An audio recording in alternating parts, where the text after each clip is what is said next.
how are Man, you? Nice to see you again. it's always a pleasure, Pamela. It I'm doing is, well. yeah, it is always a pleasure to come and share some ideas and concepts with you and pick your brain, let you pick my brain, and hopefully what comes out is something of great value to people who listen. You know what? It always does. Even if it's one person, even if it's just you and I think our Yeah, conversations. thanks. That's cool. I was thinking about this concept that you laid out quite some time ago when I was finishing putting together the dotting my I's and crossing my T's of this digital course that I have. And it struck me that this concept was quite profound because it has applications across the board in life, in work, life, and love. And this is what you said to me. You said, what we need to be thinking about and doing is forgiving people for how they feel, not necessarily for what they've done to us or what they should have not done to us, but forgiving them for how they feel, which is really, I thought that's a very interesting perspective to have and position to take in matters of work, life, and love in relationships across the board. This came up last week when we were talking because I was pissed off about dealing with what I call a petty ex.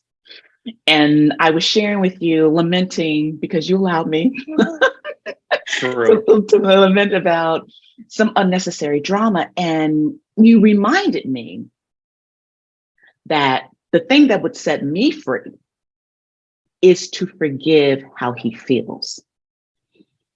And I just thought this was worth another conversation because there are a lot of people who are dealing with a petty ex, petty boss, and anything in between that, or challenges in their professional and personal relationships where they get offended and they want to go for the jugular or they want to be passive aggressive or whatever. But we really needed to talk about this again and explore it in ways that could be really beneficial for people. So first of all, let me say thank you for listening to my story last week. And It was my I pleasure. did. Thank you for holding space for me to share. But I want to first go back a little bit. You come up with or experience this, I forgive how you feel versus I forgive you, the person. Where did that even emerge from? Uh, so part of it is probably like my upbringing, like Jewish religion, learning a little bit about how Judaism teaches forgiveness and asking for an apology. Like there's principles in Judaism that you have to ask 3 times to get to true, sincere apology, right? When you're apologizing to someone, you have to go and do it 3 times. It's not just like, hey, I'm sorry, because the first time's not real. Like, think about when you're a kid and your parents are like, say you're sorry. The kid hasn't actually taken the time to do that yet. But if you make them do it 3 times, by the third time, they're really thinking about what they did. So there's some of those principles that I learned there. So I would say that's kind of where the journey began. Not that I actually ever went through that myself, but when I learned about that. So there's definitely some principles there. And I think it kind of all, I forgive the feeling. Actually, I was sitting in a workshop in Boulder, Colorado. And this is where this whole thing popped in my head. And it was basically 10 or 12 different nonprofit organizations that all work together, that were all trying to collaborate and try to build a community, but had bullcrap political rifts between each other. You know, the stupid politics that humans create just to create politics between us. Like, it makes no sense. If you were to look at it, you'd be like, why? It's not benefiting anybody, but like, you have an ego and they have an ego. And the facilitator goes, we're going to use the following matrix. And the first thing that came up was everybody will get to share their stake, how they feel. And what it connected to me was like, cool, but you can't actually move on from the stake to like the next phase, which is like investigating until you forgive the person for feeling the way they do about their stake. Because like I saw people in this workshop not being able to move on to get to the place of us actually investigating and working on anything. because they actually hadn't forgiven the person for just feeling the way that they were feeling about it. Right. And that's when it all kind of connected to me. And I came up with my own piece where it's like, well, actually, the step here is first, everybody makes their I statement, which is, I want it to be this way because of XYZW. And that's the feeling, is the XYZW is where feelings come in. Then you have to go, okay, I forgive you for feeling that way if you disagree with them, right? Like you have to forgive them for feeling that way. Cool. Now let me ask some very logic-based questions. Because if you don't, you're going to be stuck in the emotional questions phase. Yeah. Why is this happening? Why are they treating me like this? Why did you say it like that? None of that actually matters to getting to the resolution. Mm-hmm. Mm-hmm. So let me go back for a second, because I'm back at the story of you growing up Jewish, and yeah, so that's kind of the root. Yeah, and you said you have to ask for forgiveness 3 times. Did I hear that correctly? You apologize 3 times. You apologize 3 times. Do you apologize 3 times back to back or over a period of time? Depends. I'm not a Jewish, scholar on this. So like, don't quote me. There might be like exact laws on how to do this. Knowing Judaism, there probably is. But it's the idea that the first time you're not going to be very sincere because you haven't actually taken the time to think about it. Mm-hmm. And really, like, the way it was kind of taught to me was that you're actually, as the person receiving the I'm sorry, you're supposed to say no. I'm not accepting your apology yet. And you think about it in a lot of relationships, when one person does apologize, the person rarely does accept it right away. Mm-hmm. But if they come back to you, you've also had time to think about it, and becomes more and more sincere as you go down the steps. So the exact amount of time is arbitrary, depending on the amount of time that both parties take to actually think about it. There's something similar in Christianity, and I hope I don't botch this. So all of my Christian friends, please forgive me. But it's something simple. And it goes like this: when when you know your brother or sister has something against you, go to that brother, try to make it right. Okay. And if they don't listen or don't accept, then take another person with you as witness and go to your brother and ask or apologize or seek forgiveness or whatever. Try to make restitution. And if that doesn't work, then it's like, that's it. They need to be excommunicated from the church or something to that effect. But the idea behind it is you're trying more than once to bring resolution, peace, harmony, whatever the word is you want to use to that situation. Yeah, it's very similar. Yeah. The only like additional piece in the Jewish version is that it's the same piece as yours, is after the 3rd time, if the person still hasn't accepted your apology, you're kind of absolved. Like, you've made your attempt. You've done your work. You've done you put in the effort. So yeah. And so then let's apply this to the whole concept here of forgiving how someone feels. And I love that, because when you and I talked about my issue last week, what I discovered was an emotional release within myself, because the anger and even anxiety I had around dealing with the pettiness of my ex started to minimize within me. I could feel the pressure going down. And the second thing that happened was I had a resolution, how I was going to deal with the issue at hand that involved him. And since that day, and I did, after we hung up, I took some action, and I felt a deep, right, yay me. I felt a deep sense of relief.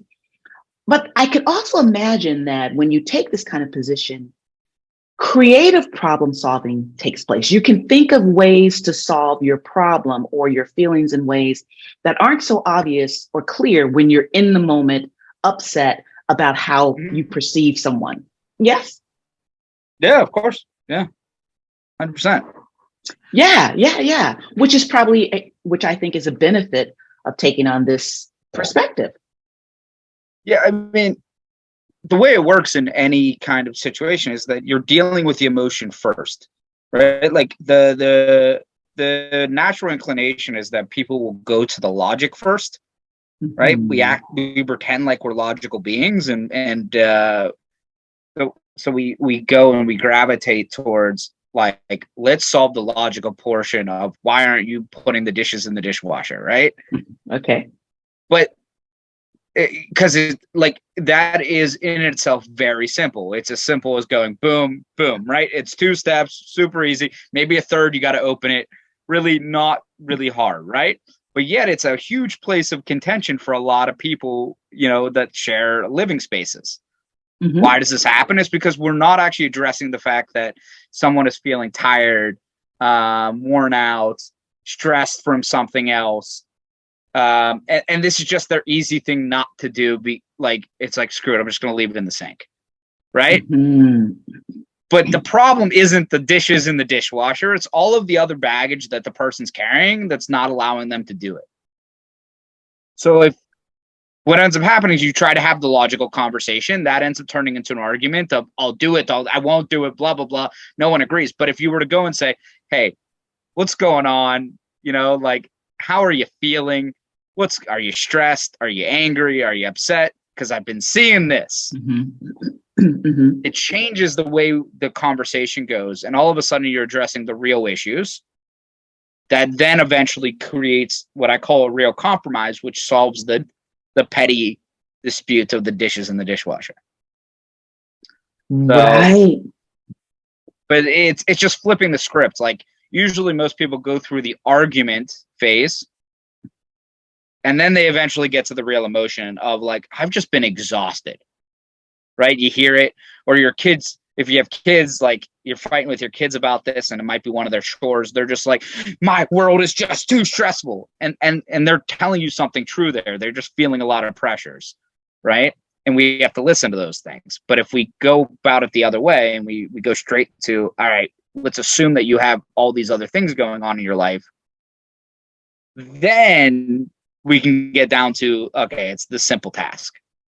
But just flipping it in reverse is essentially the logic of what I say. And when you start building that mental pattern, it becomes a lot easier to deal with things. I found it in my own life. Yeah. Now, did you by chance use this when you were the director of the camp? Yeah, I mean, I taught it.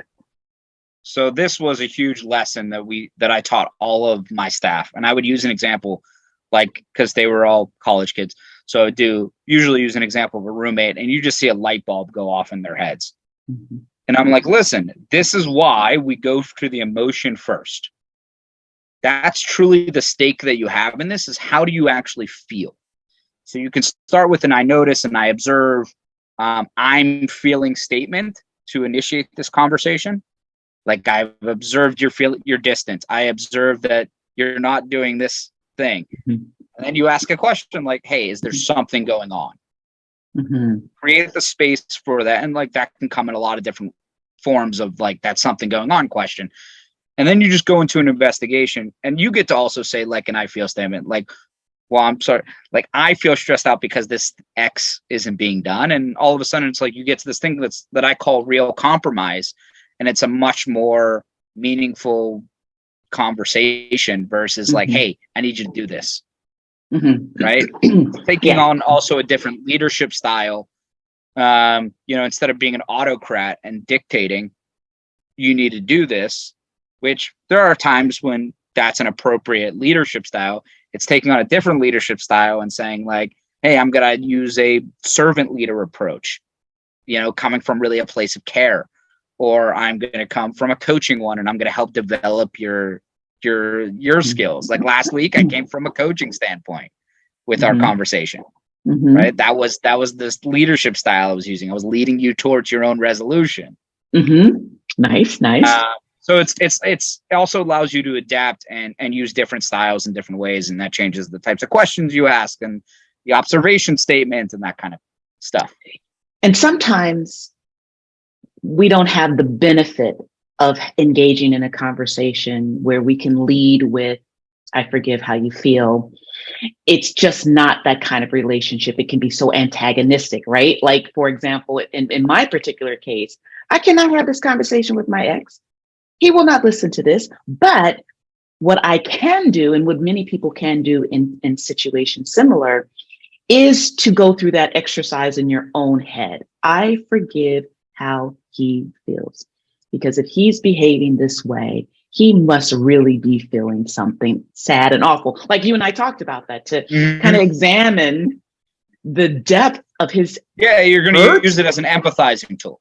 Exactly. You're going to empathize with the person. Right.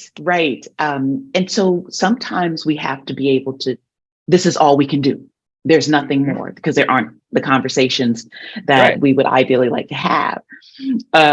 And I think it's the same, right? In the business world, if you're dealing with a boss who's a jerk, you may not be able to have this kind of reasonable, emotional, let me hold the space for you conversation. So, but there's a way to initiate it though, without you say yes to the person's emotions, no to the way that they're saying it, because that's really what's happening in the conversation. It's like, say that again. Yes. Say that again. Say that again. So, that's good. So start with this: say yes to their emotions, but not necessarily say yes to how they're showing them. Right? Think about the boss that's coming to you and saying, like, in kind of upset, frustrated with you for not getting the work done on time, right? Like, that's a common situation. The boss is frustrated with their employee for not doing it on time, and they're like, you see it in construction sites, someone's yelling at somebody thinking that's going to motivate them. All right. The boss's intention in this scenario is 100% correct, right? Their intention is that I need to get these people to work faster, better, quicker, easier, whatever, right? That's their intention. The delivery is shit because they're yelling at them. But if I'm the employee and I say, yes, boss, you're right for being frustrated. Can you help me get this done faster? I've now taken control of the conversation. They're no longer yelling at me because I've agreed with them. Right? They're right for feeling frustrated. Regardless if they are or not. Like, I don't know, but like, they're right for feeling it because they have an expectation of me. But the goal here is, if they want me to move faster and I'm the employee, they can help me do that. I need to get them to help me. Okay, so tell me what you would tell us what you would say to this boss in the moment. She's like, you people need to pick up the pace, or in her emotional upset. What would the worker say to her? So one, you can't let that, like, first of all, you got to check yourself, right? Be like, this person's coming, right? This person's coming from a point of frustration. And sometimes it could be a point of ignorance. Maybe they don't know what the problem is. Yeah. Right? So you have to forgive them, one, for their ignorance, and two, for their frustration. Right? We've gone through this before. You got to forgive them, right? So then you're sitting there calm. They voice their piece and go, yes, Pam, you're right. You're right. We're not able to get this done on time. It's just, you're right. When someone hears a yes, what are they going to do? Keep yelling at you? They can't. You just took away. The minute you said yes, they go like that, because they're expecting for you to push back.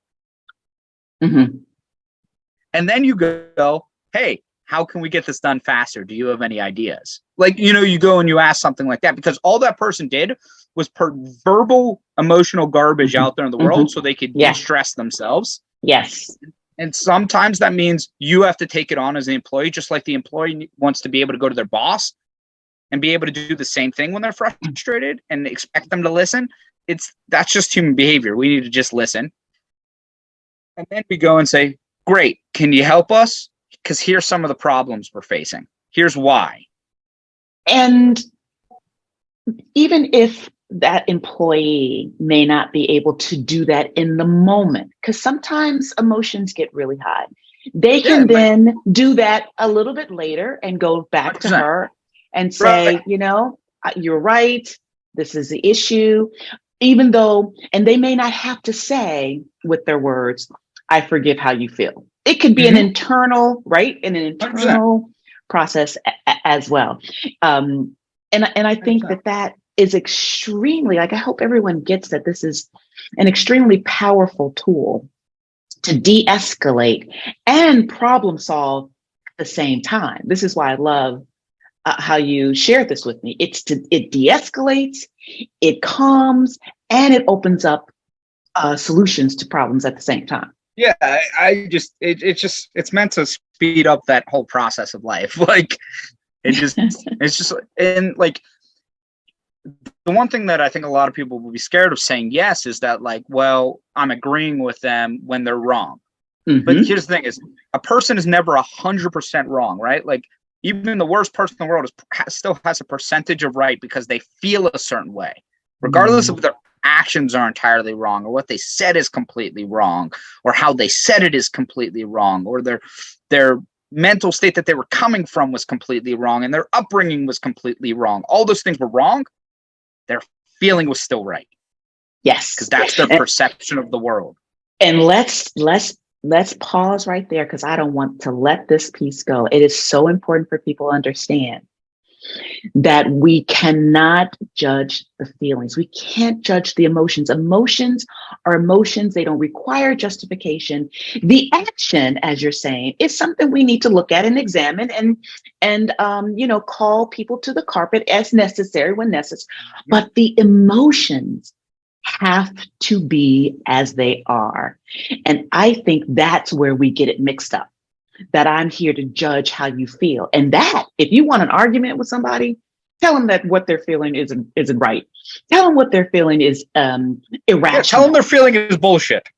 Yeah. This is a joke that I have with a friend of mine. We go and say, your feelings are bullshit. Right? It's a joke, but like, it's also true, right? Because it is. I mean, they're because your feelings are illogical, right? That's what this person's feeling is. It's illogical. But you want to fight somebody, say that to them. Your feelings are bullshit.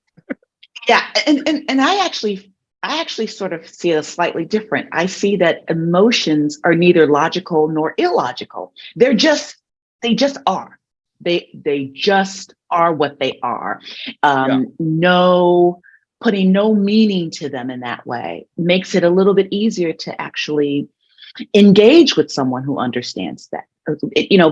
To have a conversation with someone who understands that.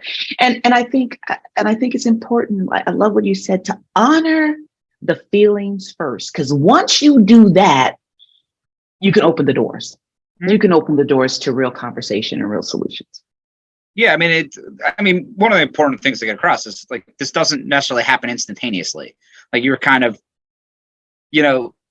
telling kind of the story of like, you can go back to them, like, yeah, so the boss comes and yells at you, and you go and you talk to him an hour later, right? Yeah. And then you go back to them 3 days later and say, hey, boss, I want to talk to you about how that whole situation went down. Mm-hmm. Mm-hmm. If the boss doesn't initiate that conversation, like, I teach a lot of managers and bosses to initiate those conversations. But if they don't, you as the employee can still go and initiate that conversation and be like, hey, I want us to come up with a better way so that situation doesn't occur again. Like, yes. When you're feeling frustrated with our performance, if you want to set yourself up to be a leader in your organization, you want to see yourself get promoted to be a manager as an employee, if you learn how to initiate those conversations, you're going to be, fast tracked to management, because it's one of the most important management skills that you can have. So absolutely. And this is all under the umbrella of emotional intelligence. And emotional intelligence, unlike intellectual intelligence, is a skill. Anyone can learn to be emotionally intelligent. We have very little power over our intellectual intelligence, our IQ, but our EQ, we absolutely can raise that through practice, skill, honing the skill. And as you said, kind of getting in touch with what we're feeling at the moment, mm-hmm. right? Being aware of what we're feeling so we can know how to manage what we're feeling if we can identify it. 63 or 67% of adults are unaware of what they feel in the moment they're feeling it. They are unaware. I believe that. Of what they're feeling. So if you are unaware, then you're going to go way off on Well, responding. But if you can become aware, you can think about, wait, what am I feeling? I'm feeling pissed off. I'm feeling joy. Then your responses, you can better manage your responses to that, to what you're feeling. yeah, I mean, that makes complete sense. That statistic does not start on me at all. Mm-hmm. I mean, I think about myself. I mean, just because like even someone who practices a lot of these techniques and does them and develops their own doesn't mean when you walk into a situation, your emotions are going to take over your logic every single time. Every single time. That's why it's like important that we help each other, because somebody in a given situation is not the emotional actor, right? Like Pam, you having the conversation with me as a third party, uninvolved, unemotionally attached to the situation, I was able to use the technique to calm you down and get you to the place you needed to be to. This is why we need people that are non-emotionally attached to things to help us debrief them in the after the fact, because that actually then makes us more aware the next time we're in a situation like that. Oh, that's good stuff. That is really, really good stuff. So one need not feel completely inept when they're dealing with these emotions, because you can talk to someone who can help you process what you're feeling before you take action on what you're feeling, or until you or can calm after down. the fact. So say Or it was a after the fact. negative. Say you had a very negative experience. You yelled back at the boss. You got in the fight. The two of you argued. Nothing ended up coming from it, right? Because that's usually how those things end. Like zero positive. You both walk away pissed, or one of you got fired. One of the two things, right? Right? Most of the time, you just both walk away pissed at the other person. Yeah. Which, So it doesn't mean you can't debrief the situation after the fact and say, hold on, here's how I could handle a situation like that in the future. yeah. And then apply it to the next time you're in a situation like that. Yeah. And I think You could do that with yourself. You could do it with others. Like but it's always asking yourself, like one thing that I always teach my staff, and I used to teach, kids this, is that no matter how you feel, there's a percentage that you're wrong. Right? So you may feel that the other person is 100% wrong, but the reality is they may only be 99. You still had a percentage involved. You're involved in the situation. You did something wrong. Right? That's something that needs to be addressed. And you have to think about it. Whatever that percentage that you did wrong, that's the only part you can change in the situation. And maybe we can say you did something that triggered the other person. It might not have been. You might have been a third party that just happened to be there, and then all of a sudden you didn't speak up, or you spoke up too loudly, and someone you didn't remove yourself, and that accelerated the situation. Right. But what you're meaning is that the other person who's upset is then upset with you as a third party to this. As a third party. I still see that as a trigger. So I'm the person who's upset and you're the third person who didn't step in and say anything. I'm bothered that you don't stand for what's right because I'm presenting something that's right. So you've still triggered me. Yeah. You can use the word trigger. And so what's coming up for me is what tends to happen, and I see this in myself, is I'm first offended by your emotions. I'm taking it personally by what you're feeling and what you're saying. And that requires a little processing too, because when I came to you last week, ready to go for the jugular, my ex's jugular, I had taken personally what he was doing, the pettiness that he was I was taking it personally, taking it upon myself personally. And what was helpful with you was that you were really helping me get out of my, I'm so offended by this emotions so that I could see beyond it. And again, to your point that it's important to be able to talk to somebody about someone who can help you process. Everybody can't do this. Everybody can't do this. but someone qualified to help you process some of these Yeah. feelings, so you can ultimately come to, I forgive how you feel. So let's give a few takeaways that we want to leave with our listeners today. What are 3 takeaways you want them to have from our conversation? So the first one, I'm going to build off one of the last things you said, which is it's not you, it's them. That's going to be a takeaway that I'd want people to have. Because a lot of people do personalize the things as this attack on them. So when you remember that, or attack on you. So if you remember that, hold on, it's them that's going through an emotional experience, and that's all they're doing is putting their emotional experience out there in the world, that allows you to get to my second one, which is forgive first. You know, if you're the first person to forgive, you're always setting yourself up to be more successful in any argument, conversation, problem. If you forgive first, you're going to set yourself up for more long-term success. I like that. And then the last thing is say yes. Ooh, just agree with the way that the person's feeling. Agree with them. They're angry. Yes, you are. They're frustrated. Yes, you are. You're sad. Yes, you are. Don't try to disagree with their emotion. Yeah. Don't say they don't have a right to be the way that they are. Just say yes. Say, yes, you are upset. You have, I understand you're frustrated. Let me understand why now. Yes. And you're not saying, yes, you're right. You're just saying, I'm not saying, yes, you're right. Right. I'm saying, yes, you're right for feeling the way that you feel, but I'm not saying, yes, you're right. Big distinction. Yeah. So those are my 3. Those are your 3. Okay. I'm going to give 3. The first one is emotional intelligence is a skill, and it can be learned and developed just like any other skill. That's the first takeaway. The second is sort of similar to the one you gave, but you are not diminished by saying yes. You're not made smaller. You are actually taking a position of power.